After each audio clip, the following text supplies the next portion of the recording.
MLC ఎన్నికల్లో BRS వల్లే BJP గెలిచిందని Congress నేత అద్దంకి దయాకర్ ఆరోపించారు. బీజేపీ బీఆర్ఎస్ ను లొంగదీసుకుందని విమర్శించారు. బీజేపీ ఓట్ల కోసం పోరాడుతుంది, కానీ ప్రజల కోసం కాదన్నారు. ముడిపడి ఉన్నదనే అంశం గమనించాల్సిన అవసరం ఉంది.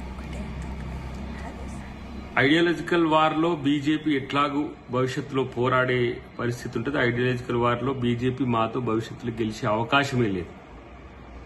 కానీ ఈ ఐడియాలజికల్ వార్ లో బీజేపీ వైపు బీఆర్ఎస్ ఉండడం అనేదే గమనించాల్సిన అవసరం.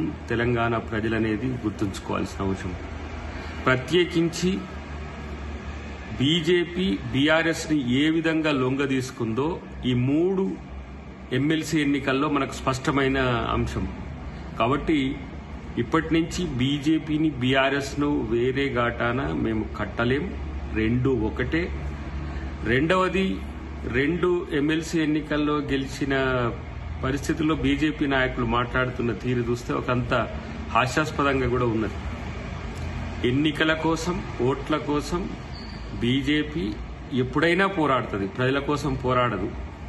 ప్రజల కోసమో లేకపోతే రావాల్సిన నిధుల కోసమో కేంద్రం మీద పోరాడి తేవాల్సిన అంశం మీద ఉండదు. కానీ ఓట్ల కోసం పోరాడుతుంది. అది కొన్ని పార్టీలను పక్కన పెట్టుకొని. ఈ 3 ఎమ్మెల్సీ ఎన్నికల్లో బీఆర్ఎస్ ఊసే లేకపోవడానికి